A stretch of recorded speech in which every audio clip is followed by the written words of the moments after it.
What's up, guys? Today we're going to be talking about the 100th episode of American Horror Story. And just like always, I'm going to start off by talking about my general thoughts with the episode before moving into the breakdown of everything that happened. So, with all that being said, is it just me, or was the most exciting thing about this episode literally the tease of the 100th episode they gave in last week's promo for this one? I mean, I couldn't have been the only person around who was thinking that they were going to use this episode, this season, and everything else going on to at least hint or connect everything that's happened in all the other shows. Maybe even just reference things one way or another. And honestly, they just had a perfect potential situation to do that with Margaret and her real estate mogul position now with the time skip, but they didn't.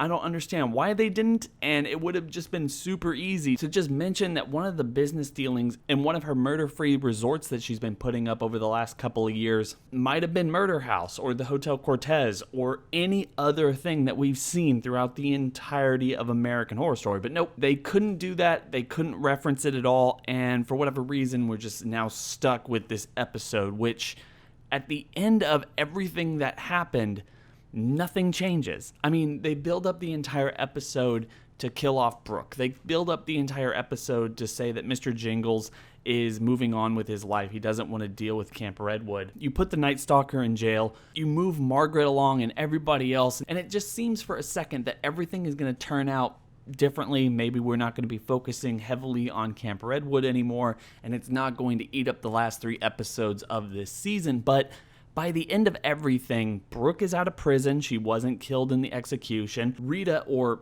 fake Rita, or Dee Dee is back. Ramirez is out of prison. Mr. Jingles is going back to Camp Redwood. Margaret's reopening Camp Redwood for a music festival. And all the ghosts who were there are still there. And it really does seem like we're going to be using the last couple episodes of the season just to kind of go over things that we've already done before. But now with ghosts and Satan and everything is going to be so much bigger than it was in the original 5 episodes of the season. Like I've said multiple times, I'm really enjoying this season thus far, but I gotta admit, this is a bad episode. And the fact that it was the 100th episode, and the fact that the promotion of that was the most exciting thing about this episode, at least if you ask me, is kind of disappointing. You know, I expect more from this television show, and I was wondering if they were going to take the opportunity to shake up the narrative of this season enough to get a lot of people's interest. Because even though I like this season thus far, I keep saying nothing that's happening, all the twists that they've been trying to do over the course of the last 5 episodes haven't been that interesting. I mean, they're super easy to see coming, and honestly, it is just a little disappointing. Anyway, we're going to focus on the recap of the episode, with it starting in 1985. Like I've said for the last couple weeks, we were getting a time skip. This isn't some time loop or anything that everyone was trying to push on everyone over the last couple weeks. Time skip made the most sense, and that's where we are. It starts in 1985 and goes back and forth between 1985 to 1989 throughout the entire episode. We start with the Night Stalker and Mr. Jingles in the scene that we saw from the promo, with them going on a killing spree and Mr. Jingles just not being really up for it. I had a huge laugh at this scene. I feel like it was the peak of the episode because it was kind of funny. We were finally away from Camp Redwood, and the possibility of this episode being an uprooting of the entire narrative thus far was still in place. It was funny. I like the idea of these 2 individuals trying their best to get along, while Mr. Jingles, despite the deal that he made at the end of episode 5, is having kind of a come to Jesus moment and realizing that he needs to get away from Ramirez as soon as possible, and ends up getting him in jail, which sets up the events of American Horror Story Hotel. I did like that, and I feel like we should have been focusing on that for a longer part of the episode instead of just the beginning. From there, we go into 1989. The ghosts of Montana, Xavier, and Ray are all chilling out. And as I've been talking to people in the comment section for the last couple days, I do think it's worth mentioning that Ray is now the moral center of everything going on with the ghost at Camp Redwood. Xavier, Montana, even Chet really in this episode seem to be a lot more bloodthirsty than they were when they were first introduced, and I overreacted with Ray. He is not a terrible character, and I feel like they're going to be taking the next 3 episodes in order to really redeem him, and he's going to play a much bigger role during the latter part of this season. In the meantime, like I said at the beginning of the review, Margaret is a real estate mogul dealing in real estate that was owned or used by serial killers, and Even though I was very happy to see Trevor back alive. I mean, we all did really think he was dead, so it's really nice to have him back, but again, this episode didn't really do anything with him. I'm hoping they're going to use him to a broader extent in the future of this season, but we're just gonna have to wait and see. But with Trevor being alive, we realized that back in 1985, when he woke up from a coma from being stabbed, he realizes that Margaret was the one who was killing everyone and tries to blackmail her before she makes him marry her in order to keep his mouth shut if they ever have to go to trial and Brooke ever wins on any of her appeals. And of course, none of that really happens, and it does seem like kind of a narrative convenience in order to have Trevor and Margaret and all these other characters come back to Camp Redwood in the most logical sense, and that's just really another issue that I have. I liked Trevor when he was first introduced, but now they seem to be throwing him to the wayside and not really develop his character in any really interesting way. The fact that he survived the night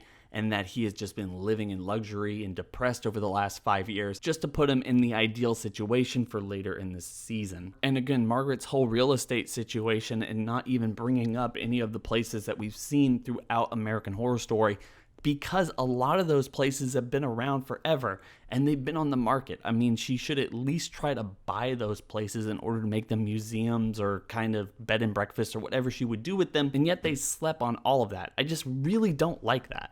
Then we're dealing with Brooke as she's about to be executed. She runs into Ramirez, who is in the exact same prison as her, and he offers her a chance to make a deal with Satan the same way that Mr. Jingles did, and so she can get out of the situation that she's in and then go exact revenge on Margaret and everybody else who put her in that situation. Of course, this is something that keeps coming up over and over throughout the episode, and you're thinking that maybe she's going to do that, and it's going to breathe a little bit more life into this. Maybe Brooke is going to get these powers, kind of succumb to the darkness, and then go back to Camp Redwood and go on a killing rampage, maybe even be able to kill all the ghosts. But no, they drag out that whole thing throughout the entire episode until she finally succumbs to the execution process, only to be reawoken by Dee Dee at the very end, who was just kind of there and was breaking her out of prison and faking this whole thing for one reason or another. We're just going to have to wait next week in order to see what's going on there. And then throughout the other part of the episode, we have Mr. Jingles in Alaska having a completely new life for himself. He's married a stripper, he has a son,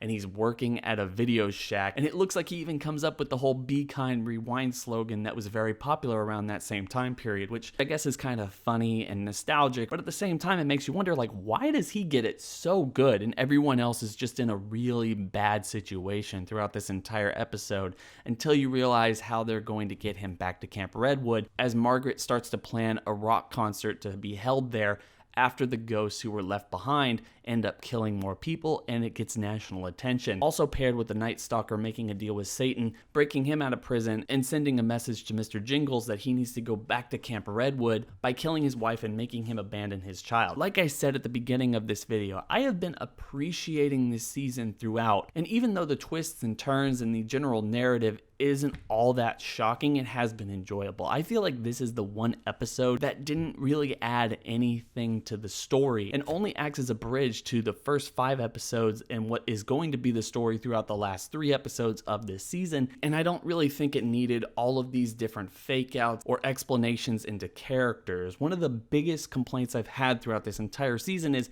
we are not focusing on 80s nostalgia. And why even call it 1984? One, if you're going to do a time skip, but also, why set it in the 80s if you're not going to be dwelling on 80s culture? When it takes place all within a camp, why not just call it summer camp? Why not just call it Camp Redwood? Just call it something else instead of kind of baiting everyone for some kind of nostalgia season when you're not going to be giving anybody anything remotely related to it. So I guess in that sense, I am not overly happy with this episode. I still am interested in what's going to happen for the rest of the season and where these characters are going to end up and how they're going to meld all these storylines together. But the fact that they're bending over backwards to put everyone back at the camp instead of just developing the story further, or maybe even relying or using a few more slasher film tropes in order to tell a broader story throughout an entire season, in that sense, it's just not working for me. I was expecting a whole lot more from this season thus far, and I was hoping that they were going to play around with some of the genre films that I grew up with and I adore greatly. And yet they're just kind of sitting on all these ideas and concepts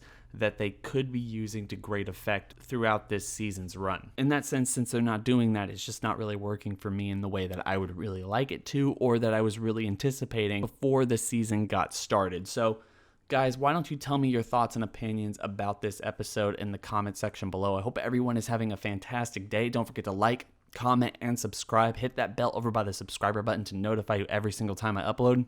It's been real.